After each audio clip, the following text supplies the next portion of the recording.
페르시아가 있었던 지금의 이란. 이란과 우리나라는 어떤 관계일까요? 한국은 이란의 3대 수입국입니다. 그리고 이란과의 무역 규모가 1조 900억에 다다릅니다. 이란 사람들은 한류를 굉장히 좋아한다고 하죠. 대장금 시청률이 무려 90%에 달했다고 합니다. 이란 사람들은 태권도에 대한 사랑도 크다고 합니다. 태권도 인구가 우리나라 다음으로 많은 무려 120만 명입니다. 서울 강남에는 테헤란로가 만들어져 있습니다.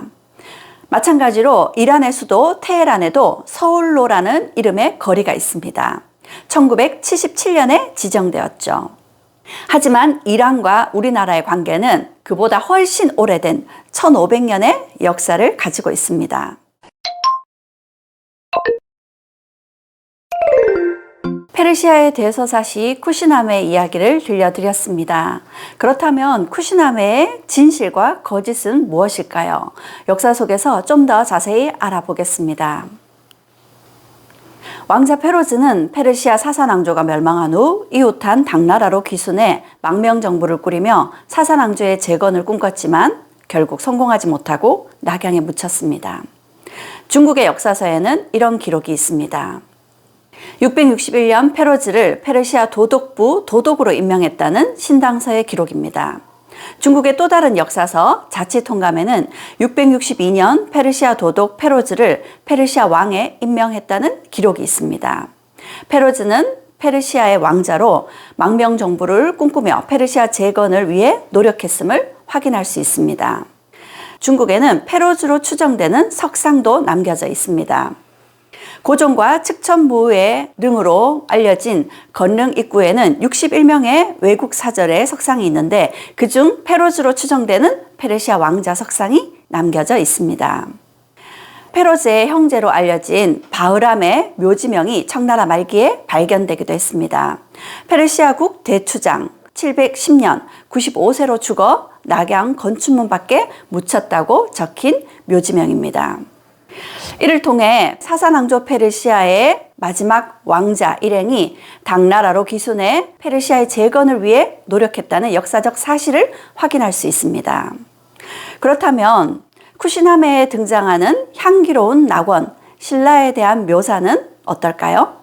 신라는 아주 번영한 곳으로 일부는 대륙에 닿아 있고 일부는 바다에 면하여 있다. 그곳을 바실라라고 한다라는 기록이 있습니다. 신라가 이상적인 낙원으로 묘사되어 있죠.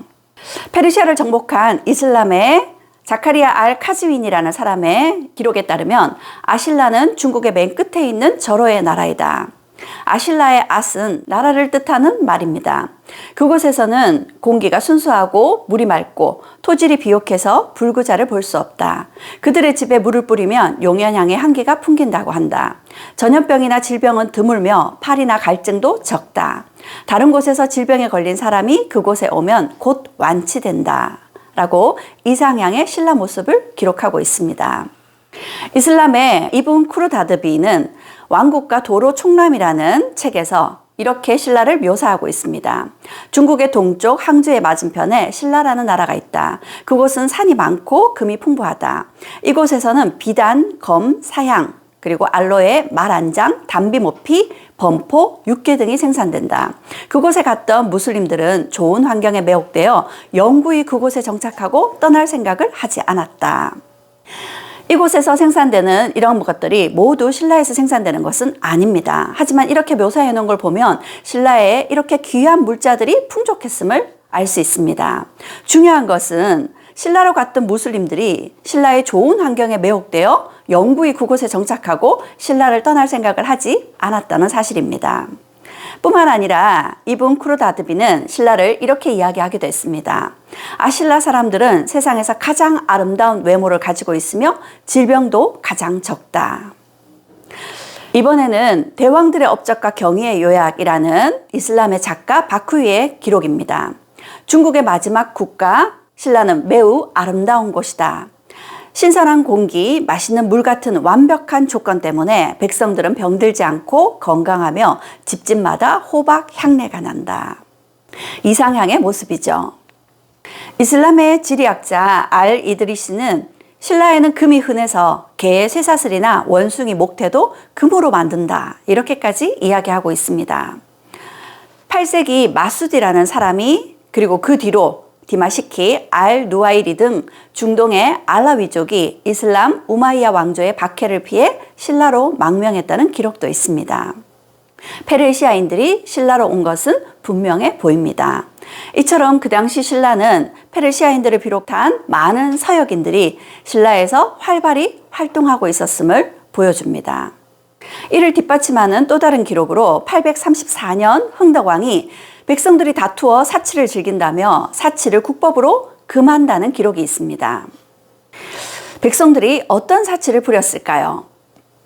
진골 여인은 금이나 은, 실을 자수나 공작 꼬리, 비치털, 목도리의 사용을 금하며 빗에는 에메랄드와 같은 슬슬이나 거북 가죽을 박은 것의 사용을 금하고 수레에는 침향과 자단과 같은 동남아시아산 나무의 사용을 금한다라고 기록하고 있습니다.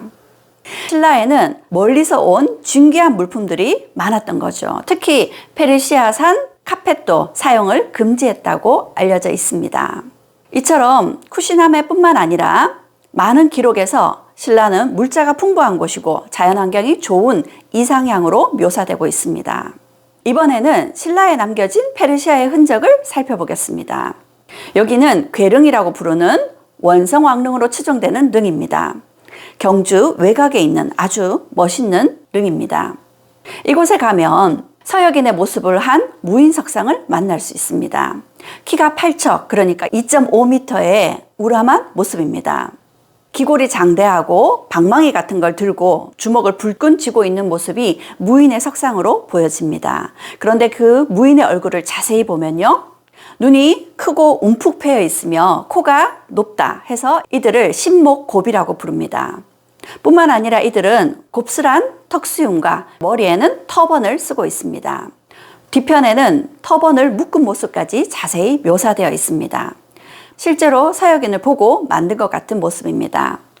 괴릉의 무인석상 뿐만 아니라 흥덕왕릉에도 무인상이 있습니다. 그런데 그 모습이 그리고 그 옷차림이 페르시아의 무인상과 굉장히 닮아 있습니다. 경주 구정동 방영분의 석상입니다. 이 석상은 손에 막대기를 쥐고 있는데 그 막대기 끝이 굽어 있습니다. 폴로 스틱으로 보여집니다. 뿐만 아니라 그의 발을 보면 뭔가 움직임을 포착하고 있는 모습입니다. 폴로를 하고 있는 사람의 모습이죠. 폴로는 페르시아의 왕실 스포츠입니다. 그런데 이 폴로와 아주 비슷한 격구를 신라의 화랑들이 즐겨 했다고 하죠. 이거 역시 우연일까요? 경주 용광동에서 출토된 토용입니다. 그런데 이 토용의 모습이 우리나라 사람이 아닙니다. 페르시아인으로도 추정되는 서역인의 모습이죠. 게다가 옷을 제대로 갖추어 입었을 뿐만 아니라 손에는 홀이라는 스틱을 들고 있습니다. 홀을 들고 있다는 것은 그가 관료라는 얘기죠. 이번에는 경주에서 발견된 토우입니다. 한눈에 봐도 얼굴 모습이 우리나라 사람이 아니죠. 그리고 그가 쓰고 있는 꽃갈 모자, 이건 페르시아의 전통 복식에서 볼 수 있는 꽃갈 모자와 매우 닮아 있습니다. 이번에는 경주에서 출토된 유리 주전자입니다. 그 모습이 비잔틴이나 페르시아 북쪽의 흑해 지역에서 출토된 유리병과 매우 닮아 있고 페르시아산 주전자와도 그 모습이 매우 닮아 있습니다. 이번에는 유리잔입니다. 왼쪽에 보이는 것은 경주 천마통에서 출토된 유리잔입니다. 사산 페르시아의 유리잔과 매우 닮아 있음을 확인할 수 있습니다. 페르시아 사람들은 입수 쌍조문이라는 이런 문양을 굉장히 즐겨 사용했다고 합니다. 꽃나무가 중심에 있고 양쪽으로 새가 배치된 모습이죠. 국립경주박물관에 가면 이런 유물이 있습니다. 이 유물에도 이와 비슷한 문양이 새겨져 있습니다. 나무를 중간으로 양쪽에 두 마리의 새가 배치된 문양이죠. 페르시아 사람들은 이런 문양을 즐겨 사용했는데 새는 영혼을 뜻하고 꽃나무는 신의 나라, 즉 영혼의 고향을 상징하는 문양이라고 합니다. 신라에서는 이처럼 페르시아의 사람 그리고 페르시아의 문화로 추정되는 흔적들을 찾아볼 수 있습니다. 이번에는 또 다른 흔적으로 처형에 대해서 알아보겠습니다. 헝강왕이 지금의 울산항인 계운포로 놀이를 갔는데 갑자기 구름과 안개가 깔려 길을 잃고 말았다. 일관의 조언을 듣고 그곳에 절을 세우자 구름과 안개가 걷혔다. 동해의 용이 이를 기뻐하며 아들 7을 거느리고 왕 앞에 나타나 춤과 음악을 연주하였다. 그 중에 한 아들이 왕을 따라 서라벌로 들어와서 왕의 정사를 도우니 이름을 처형이라고 하였다. 왕이 예쁜 여성을 처형의 아내로 삼게 하고 급관의 관직도 주었다. 급관이라 그러면 굉장히 높은 관직입니다. 삼국유사에 기록된 처형 이야기입니다.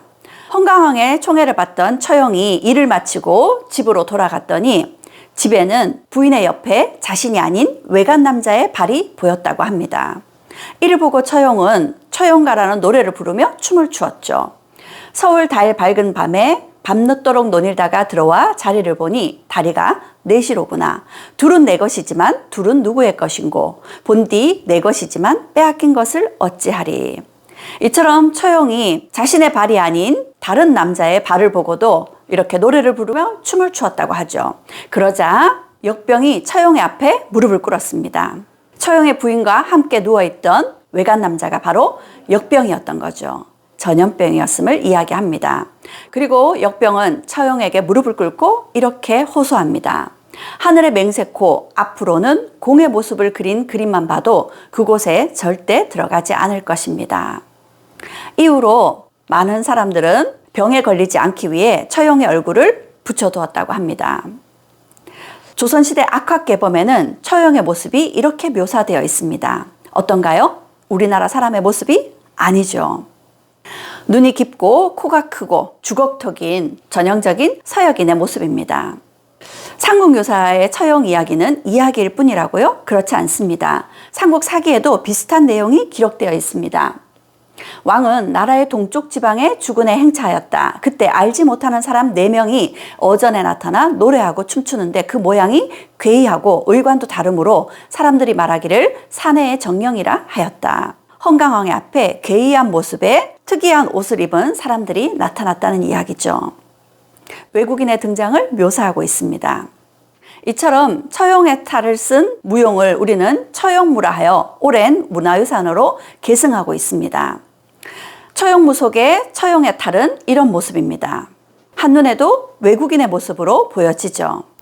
역신을 쫓는다는 이런 처형은 누구였을까요? 어디에서 온 것일까요? 헌강왕이 처형을 만났을 때가 879년이었습니다. 중국 당나라에서는 875년 황소의 난이 일어났습니다. 황소의 난은 제가 소금의 역사에서 소개한 바도 있었는데 황소는 소금 밀매업자로 그 당시 황소를 따르는 많은 백성들의 지지로 걷잡을 수 없이 세력이 커져갔습니다. 이들 반란군들은 중국의 동남부를 휩쓸면서 특히 광저우 지역에 있던 많은 외국인들을 무려 10만 명 넘게 학살했다고 합니다. 만약 그 당시 서역인들이 이 학살을 피해서 신라로 왔다면요? 처형 역시도 황소의 난을 피해서 신라로 온 서역인이 아니었을까요? 7세기에서 10세기에 이르기까지 해양 실크로드가 활발했던 시기였습니다. 그 해양 실크로드는 아랍의 문화와 물품이 신라로 그리고 일본까지 전해지게 되었죠. 이러한 배경 속에 쿠시나베 속 신라가 이상향으로 그려진 것이 아닐까요? 페르시아인들에게 쿠시나베는 어떤 의미가 있을까요? 우리나라에서는 조선 후기 병자호란이 일고 난 이후 박씨부인전이라든지 인경업전과 같은 이런 소설이 백성들에게 크게 환영받았다고 합니다. 왜일까요? 병자호란 때 오랑캐에게 굴욕을 당했습니다. 그 오랑캐들에게 속 시원히 복수하는 이야기가 백성들에게 큰 위로가 되었던 거죠. 이처럼 페르시아 사람들에게서 오랫동안 구전되어 온 쿠시나베 역시도 나라를 잃어버린 페르시아 사람들의 그런 서름, 그리고 그들의 정체성을 잃지 않겠다는 마음과 이상향이었던 신라를 통해서 페르시아를 재건하고자 하는 희망에서 이런 이야기가 사람들의 입으로 오랫동안 구전된 것이 아닐까요?